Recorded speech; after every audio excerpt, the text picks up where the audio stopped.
بسم الله الرحمن الرحيم. السلام عليكم ورحمة الله وبركاته. كلنتي وعن أو وناكسن صاحب الملك كستوات كل شيء با. هل كان يوا تلفزيون كقرنكا أو تضباس كتات كداوتان برامج كآت كوحي صاحبا إيه برامج كنا وقتي برامج شدا يولي بدعدوينكا حيسها له أن شعلها تضباط كان إلى لا داوتان أي إنكو سوقادن دونا قضبك لدول وإنتو ضبطون أي كمديهين qodobada arrimaha bulshada.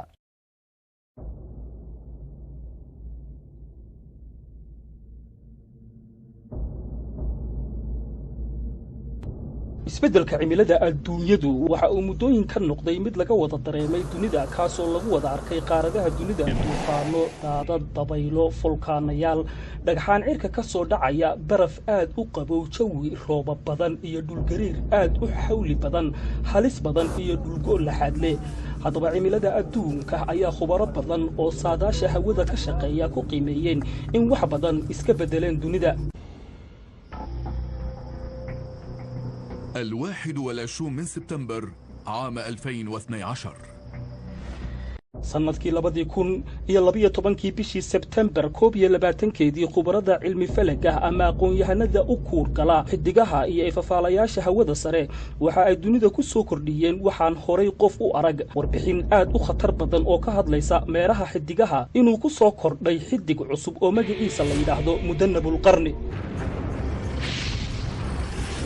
إنه مذنب آيسون. يصفه الناس بمذنب القرن ولعله مذنب الألفية. إنه حدث مشوق حقا. dhagax cirka ka soo dhacaya oo kunkii sanaba mar la arko kaasoo cilmi baarayaasha xidiguhu ku qiimeeyeen warbixino aad u cabsi badan oo ku soo waajahan dunida. هذا سيمنحنا تخيلا لم يسبق له مثيل عن هذا المذنب. wuxuu 900 milyan oo kiiloomitir u jira dunida masaafo ka fog inta qorraxdu inoo jirto. mudannabku waa qaar kala duwan oo aad u halis badan oo isugu jira noocyada aad u adag una cajiib badan. inkastoo dunida ay ka fog yihiin haddana mudannabkani mararka qaar wuxuu ku soo dhowaadaa meeraha qorraxda wuxuuna markaa keenaa saamayn ballaadhan iyo ifafaalo cabsi badan. khibrada cirbixiyayaasha hawadu waxa ay meerahan markii uu ku soo kordhay samada u kuurgaleen in ay ogaadaan mudannabkan wuxuu yahay waxayna ogaadeen in uu kan yahay mudannabul Ayson. إنه مذنب آيسون. مذنب آيسون ذو أهمية بالغة لأن أول مشاهدة له كانت الساعة 6 وكان يبعد عن الشمس 6 أضعاف بعدنا عنها. Ayson waa mid ka duwan kana weyn dhammaan mudanabaadka kale ee cirka lagu arki jiray. اكتشاف مذنب آيسون في النظام الشمسي. arrinta muhiimka ahi waxa ay tahay isbeddelka qorraxda ee heerkulka ku soo kordhay waa midda xiisaha gaarka ah u sii yeeshay tan iyo markii lagu arkay hawada cirka mudannabkan ama dhagax cireedkan. sida ay culimada cilmi falagu sheegeen mudannabka Ayson waa fursad aan la arag nolosha inteeda badan. فمن أين تأتي المذنبات؟ ومما تتكون هذه المذنبات؟ والأهم من ذلك كيف قد تؤثر بكوكب الأرض؟ arrinta muhiimka ahina waxa ay tahay waa mid ay jawharad ku tahay barashadiisu aqoonta dunida. arrinta isweydiinta badani waxa ay tahay halkee ayay ka yimaadaan mudanabaadku maxayse samada iyo dunida aynu ku noolnahay u geysan karaan. 1 0 jawaabta rasmiga ah ku taxalluqda mudanabaadka waxay khibrada cilmi falagu bilaabeen in ay raadiyaan oo ay ka warkeenaan waxa uu xambaarsan yahay mudanabaadku kuwaasoo dayax gacmeedyo horay aan loo arag taariikhda dunida oo casri ah loo diray cirka si ay uga warkeenaan. تكنولوجية في تاريخ البشرية. وسنستغل تلك المركبات لمراقبة المذنب خلال الشهور القليلة القادمة. waxayna dhammaan dayax gacmeedyadaasi la socon doonaan bilaha soo socda waxa ay soo kordhiso mudanabaadkan ku cusub dunidu. waxa dhici karta in mudanabaadkan Ayson dhulka laga arko si fiican. قد يكون آيسون مذنبا استثنائيا يمكن رؤيته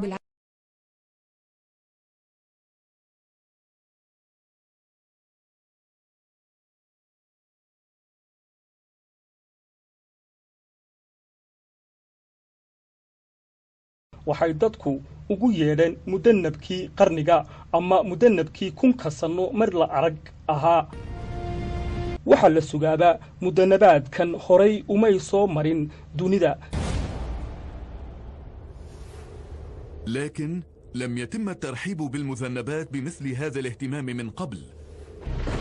sida la socdo loona ilaalinayo dhagaxa cusub ee Ayson. haddii aynu dib ugu noqonno taariikhda boqolaal sano ka hor waxaynu u arkaynaa dhammaan jawaabihii laga bixiyey. هناك مقولة لعالم فضاء من القرن السابع عشر يذكر فيها: ما إن نرى مذنبا أو نجما براقا في عالمنا ينتاب سكان الأرض حزن وألم ظاهران، ونشهد عواصف وأعاصير غير اعتيادية، وأوبئة ومجاعات تزيد من أعداد الوفيات وتسهم في دمار البشرية. هذا مذهل. arrinta xusida mudan waxa ay tahay in mudanabkani khatar ku yahay dadka dunida ku nool, sidii ay dhacday sanadkii hore 15kii bishii labaad dhagixii ku soo dhacay waddanka Ruushka magaalada Chelyabinsk.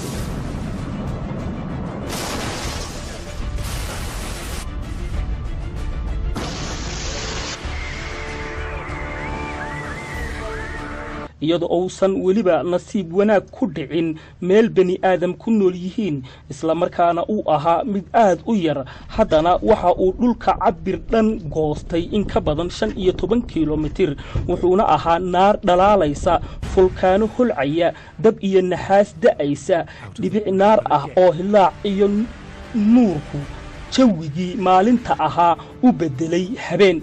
waa arrin runtii laga subxaanalaysto. inkastoo uusan qofna ku dhiman, haddana gariirkii iyo dhawaaqii argagaxa badnaa waxaa dhaawac ka soo gaadhay dad ka badan 1000 qof oo dildilaacii qaraxa muraayadaha guryaha iyo dhismayaashii ku dumay uu gaadhsiiyey.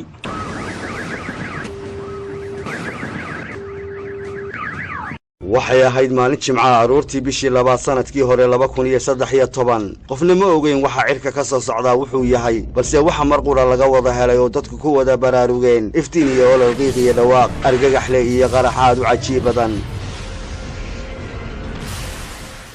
oo mar qura meel aan sidaa uga fogayn magaalada ku dhacay, kaasoo gariirkii iyo dhawaaqii aan horay abid loo maqal ku abuuray dadkii magaaladaasi jirabaan isku noolaa inay noqdaan kuwa ka yaaca halkii ay ku sugnaayeen, kuwaasoo la anfariirsana xaaladan aadka u adag ee la soo daristay. waxay markaasi noqotay maalin aad u madow, waxaana dadka qalbiyadooda iyo dareenkooda ku jiray inay weerar cirka ah amaba nooca loo yaqaan nuclear uu ku habsaday. This artillery barrage of sound.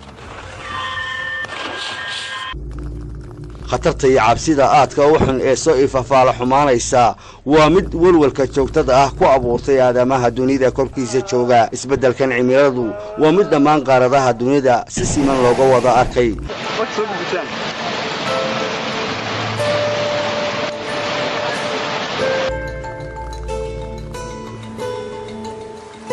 kaasoo xitaa u soo gudbay qaaradda Afrika sidii sanadkii hore ka dhacday geeska Afrika, dhammaan Asia, Yurub, Amerika.